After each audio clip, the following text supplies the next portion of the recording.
guys, TJ from OG Racing. Today we have a very special guest. Our digital marketing manager, Liv, is here, and we're gonna pimp her helmet.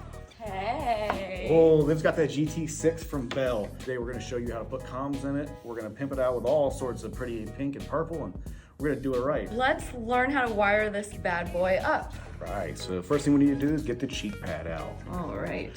When you're wiring your helmet, you do want to consider if you are going to want to put your communications on the left-hand side or the right-hand side. Right-hand side would be something if you're going to be doing a lot of in-car driving and you're going to have an instructor, maybe you'd want to have your comms on the right-hand side.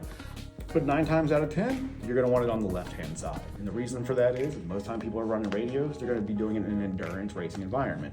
When you're doing endurance racing, most of the time you're going to have a driver valet helping you in and out of the car. And by having all of the communications and connections on the left-hand side, that's going to help your driver valet manipulate all of those connections so that he can help you get in and out of your car faster and get those driver changes done fast and efficiently.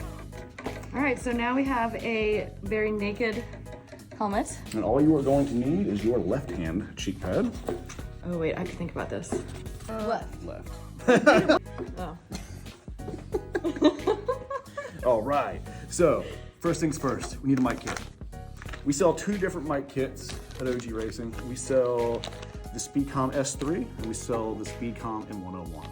Only difference between the two, Speedcom 101 and 101 has noise canceling properties. So all that background noise is gonna get canceled out for your crew chief. He's not gonna hear all the noise. It's gonna make all of your communications much clearer.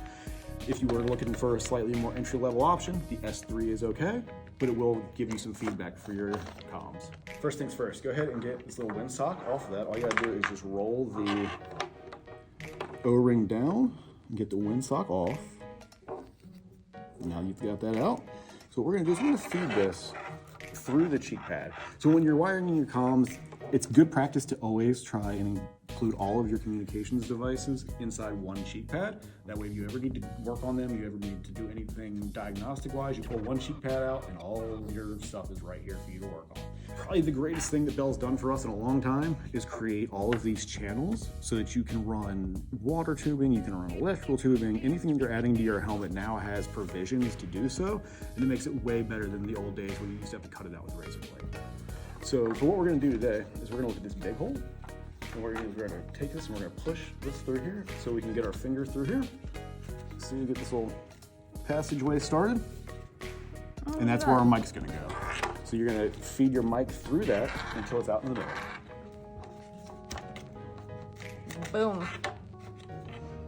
All right. Exactly. Now, when you're doing these, you wanna make sure that you're gonna get this in front of your face. There is a front and a back on the mics.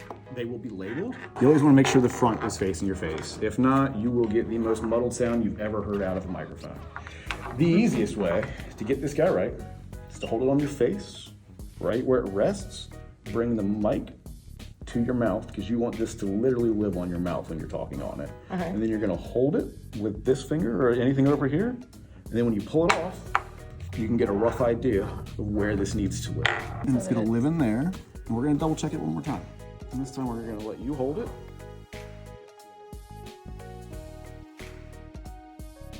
A little bit, and right there. All right, so you keep holding that guy. Yep, right there.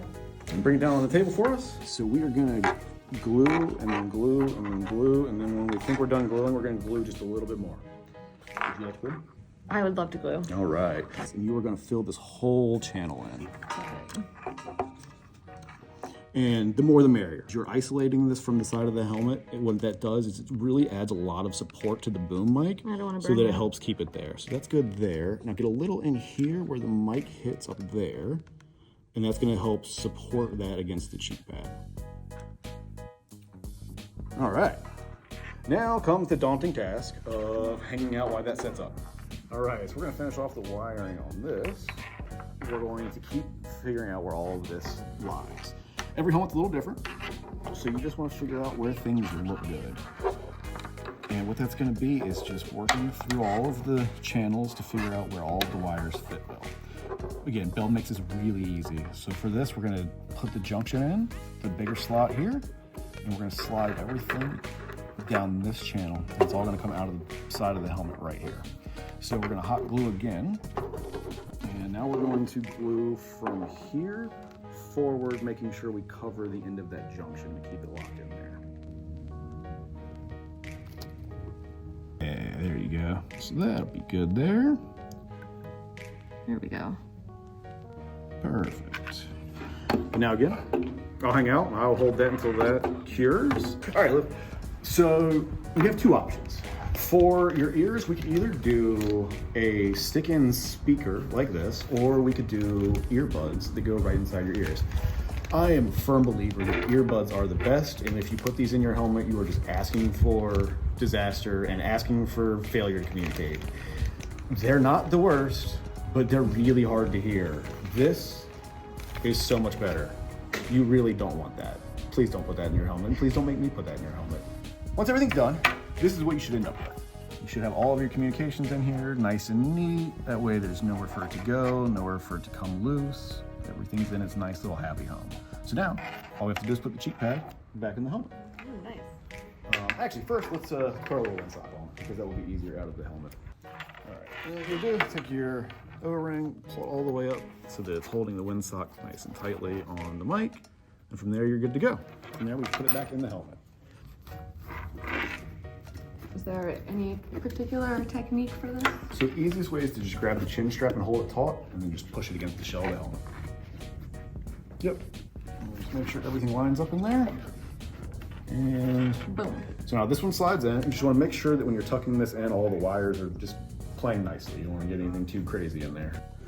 And then when you look at the Bell helmets, there's two little interlocking tabs on the chin bar.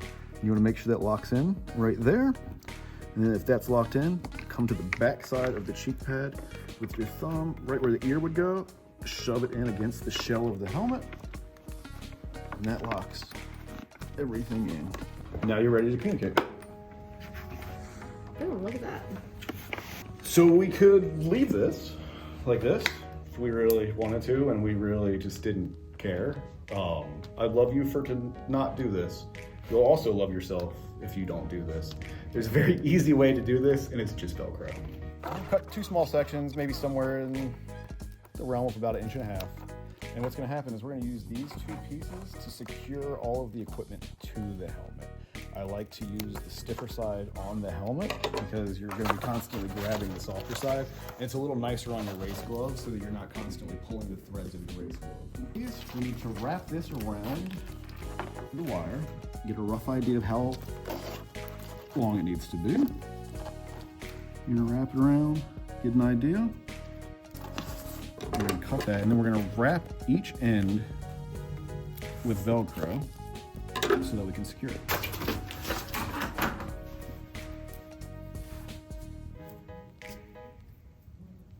What am I doing with this piece? All right, so that is gonna be up to you on where you want it. For me, I kind of like it in this area. Out of the way of the Hans. So, but because this helmet has two very distinctive lines, and I kind of like to play on that, I would probably put it right here so that this sits right around there. So if you take that, maybe run your Velcro like this, kind of right down along that line, that's where I would put it.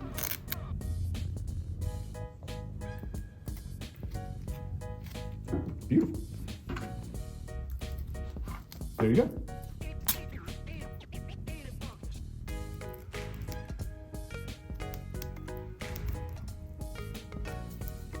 For this one, we want it to be kind of right here along your cheek.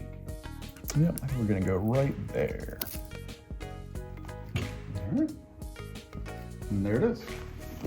There we have it. Ready to go. Look at that. So, what do you think, Liv? Got your new Pimp My Helmet? What do you think about this? I am all about it. The purple really just pops. The pink pops. It's just popping off the chains. You said you like pink, so we made sure we got you all of the pink. Thanks, DJ. So now you've been OG Pimp. Ah.